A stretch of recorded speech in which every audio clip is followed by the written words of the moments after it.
Welcome back to the channel, guys. On this episode we're going to tackle the interior on a Nissan Super Turbo. Welcome back to the channel. I keep forgetting the camera's down there, so I'll try and look down here. We're going to tackle the interior in this. So basically what we're going to do is we're going to empty everything outside the car from the inside. We've had a couple of water leaks which we're going to need to get some attention on, some door seals somewhere. I don't have them, so I can't do that today. I'm still looking at the wrong lens. I can't do that today, which is a bit of a bummer because I don't want to clean it and then water gets back in. But it's tiny amounts over a long period of time. But you'll see that edit here. There's some growth there, and this is soaking. What we're going to do is we're going to empty out the interior, we're going to clean everything, we're going to build it back up as hopefully I can remember how it was, and then that should be that chapter complete. We've got the new steering wheel, seats to clean, back seats to put back in. You guys haven't seen that yet. There's issues back with the back door cards which I'm not going to fully be able to rectify. It's a tough scenario. It's just part and parcel with the age of the car. I'm going to set you guys up somewhere so you can follow me along, and yeah, let's just get into it. Disclaimer, I removed the seat because of that water I was telling you about, so I wanted to soak it out. But I think we're gonna try and get the carpet out, the whole carpet. I want everything clean and then built back up. Some new parts to put on, and yeah, let's get into it. So I'm just gonna empty everything, play the music.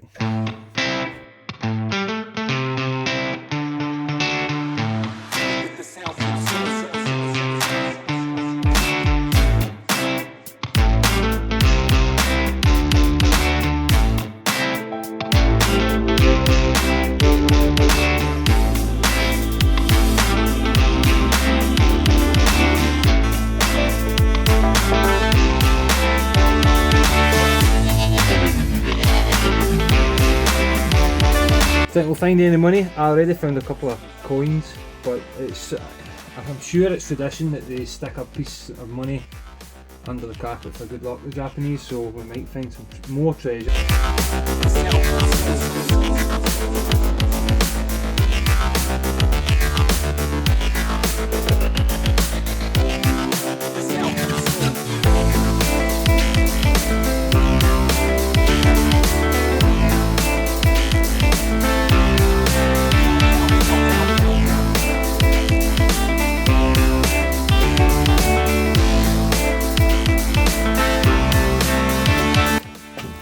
Lifted the carpet, we found some lighters in Japanese. Oh, there's the lens, yeah. Japanese lighter, another one, and a coin. Always find a coin. Got a few of these now, so I kept the ones out there. Also, that's some out of the Integra, some out of Super Turbo. That's cool. This is for you, right there. There, that's for you. Ew, what is that? That's JDM gum, ABC gum. Already been just pogging. That's for you. Ew. Don't bin it. That's JDM. Kind of much that's worth on eBay. Get it in the bin.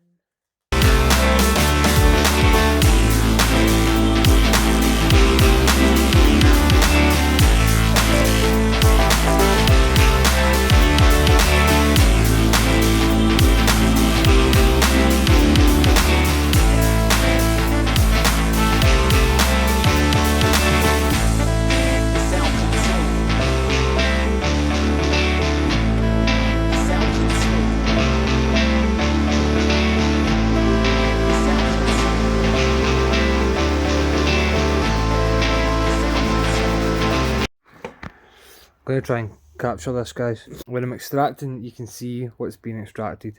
Now when I'm coming down this way, you can tell the difference between the colour, whether it's kind of foamy or whether it's really dirty. And when I get down to this piece here, it's very much the colour of poo. So I'm just going to try and show you guys. I hope nobody shit themselves on this seat. I'll try and show you. That's okay. We'll wait till I get to the bottom. Look! That's pure jobby! Look! That's jobby. Right everyone, Super Turbo. We're still on the interior. We've stripped everything out, we've cleaned everything. All the parts that were wet, the carpet and stuff went inside. The seats are sat back in because I didn't exactly have space inside for them. So the two seats are sitting, the back benches and stuff's inside. They're all stay nice and dry and cosy. There was no point, I'm ready to build it back up, but there's no point in building this back up until we find out the source of the leak. I live in Scotland, so you can imagine. I'm sure we have that reputation where everything's wet all the time. So this needs to stay dry all the time. Now, I sought after some advice on the Facebook page, and I got a few tips on this. There was a couple between door seals, which maybe you would think just door seals here and water there go hand in hand. I've done a few of that in Ford Focuses and stuff, but no, they said it was more likely not to be the door seals. There's a couple of things.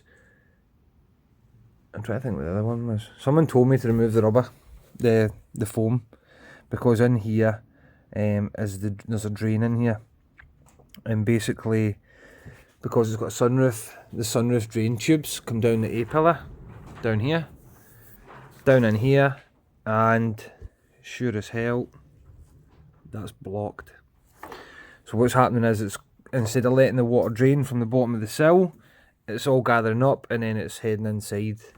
So I'm glad we've got that. So we're going to do both sides. We're going to clean it out. I'm going to show you how to do that. I've always stayed away from this sunroof because I know the rubber seals ain't looking the best. The car sat in the sun in Japan. That's why the steering wheel is the conditioner it's in, and you can see the paintwork, it's all kind of sun damaged and stuff. I've always stayed away from this because I don't want to open it and then regret it and then water starts filling in everywhere and I end up with a fish tank. So I'm going to have to do it now. We're going to have to open it. We're going to have to rod these drain pipes out, and then we're going to test it, make sure everything's good. The funny thing is that the sills themselves aren't full of gunk as you would expect. It's the pipes that are obviously backlogged. The car sat for a few months outside. So yeah, we're going to clean them. We're going to show you how we do it. I've only just learned this, guys. This must be I'm sure it's, for what I can find, it's a typical micro problem on the K11s as well. So again, I might be a mechanic qualified technically, but you don't know everything. Every car's completely different, and especially going back, even just touching these, you can see that my fingers are starting to get wet. They're full of water, so we're going to flush all that out. We've removed the sunroof. I didn't record it because I did say I was very cautious when it came to the sunroof. So I've managed to remove it. It's just, I've just taken the 4 bolts out and managed to remove it. Opened up for the inside. You pop, there's 2 wee kind of, pop those wee buttons there, and it allows it to hinge all the way up, which I didn't know, so that was a good find. That let me access these bolts, and I've taken it out, and you can see in here that water's been sitting, so I'm going to have to, there's a lot of gunk and stuff in there, so we shouldn't have done that. I need to wipe my finger. There's a lot of gunk in there, so we're going to have to clean this out, and then we're going to rod these drains. Now, to rod the drains, I don't have a rod, so what I'm going to use is I have an offcut of brake pipe, and that's no, well, it might be enough to make a short pipe, that's why I've kept it, but it might not be long enough to use for like a front to back pipe, so we can sacrifice it. So I'm going to use this to rod down, hopefully. I've never done it before, so I'm hoping it works. This won't then be used for brakes because it's open, it's an open end on it, so there'll be some gunk and stuff goes up there, so this will just be sacrificed as a rod from now on. So we're going to rod that out. I'll sit you guys down and then we'll see what happens. There's a lot of resistance there. It's pure clay. There's nothing better going top to bottom.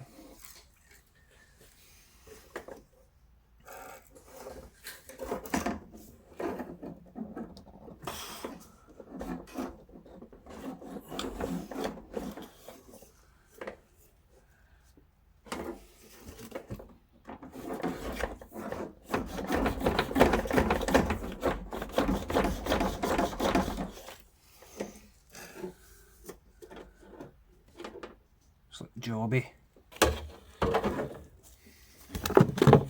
Not getting the joy that I was hoping for right now. I'm removing a lot of dirt, right enough, but we need that to be releasing water, because I have actually poured water into the sunroof.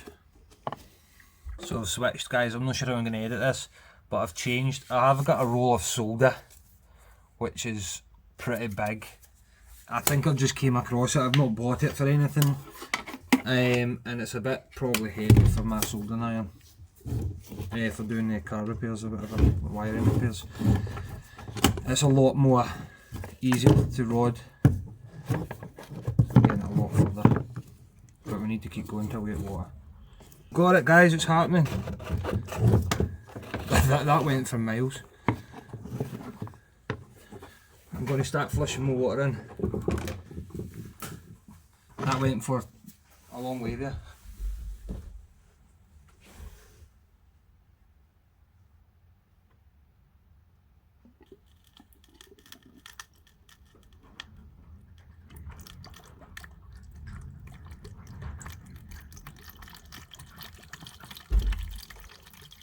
Yay!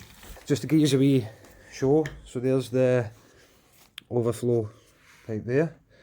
I'm just pouring water in there, and it's draining out there. We're going to finish this side off, make sure it's entirely clean, then we're going to do the other tube on the other side. There is two back ones as well, there and there. We'll see what we can do with them, because we'll actually pour water down and see if I pour water down there and it pulls, it means it's blocked. I'm not 100% sure where it goes to on the back ones, so I'm going to have to investigate that a little bit further. But because the car sits nose down, you can see by the way the water is that the majority of the water, you can see by the dirt level that, because the way the stance of the car, it all must be pouring to the front, and there's a lot more at the front, but we're going to continue on with that, guys, and we'll show you the finished results.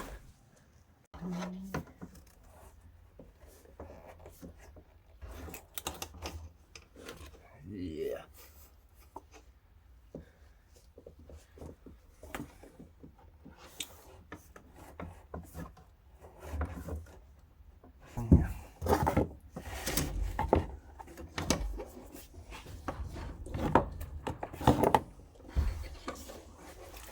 Oh, there we go.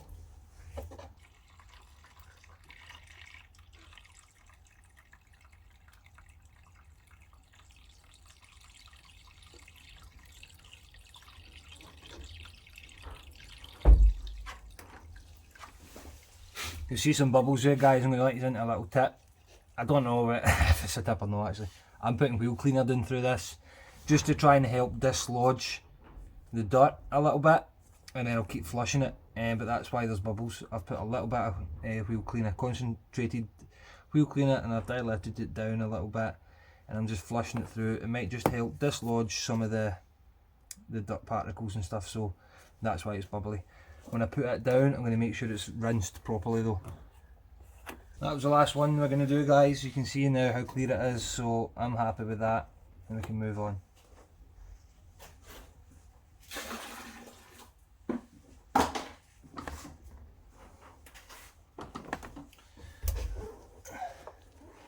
That's the dirt that came out.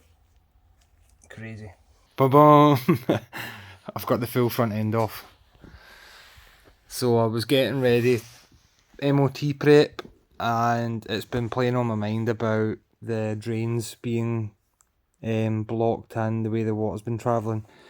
And someone on the forum of the Facebook page had told me just to double check. I've already fixed the drains, but double check this area here. his was all rotten, so that's just surfacey rust. But to get in here to make sure, I'm going to have to I'd strip the wing and the front bumper off. Now, I'm just going to show you this because I was going to leave it. That there. See it? I was going to leave it, but it's slightly soft. Like, I can twist a small hole in there. So, although it's fine, it's not rotten. That's just a wee bit of rust and flakiness. I mean, that's no rotten, but this is me, guys. This is my anxiety. This is me. I was supposed to be here doing small things like this and pads, and then Michelle's going to come later with the kids, and you'll be expecting to find this, but just do it just now. If I want it done, I'm going to patch that. I want that out. Look, there we go. Get it out. Do it just now. If I don't do it just now, we'll be repairing full sections. Cut it off now. Don't let it spread. I think the other side's going to be a little bit worse than that. So I'm just tackling it right now before it goes to paint and everything. All I'm going to have to do is cut a small square and weld a new fresh tiny wee bit in. And we're limiting what we're having to do. Instead of sending it for paint and then we're coming across holes, and then I don't want to botch anything up. It has to be done properly. So yeah, things have escalated again. Still going for the MOT though. I'm not changing the day. It's going to have to be done before that.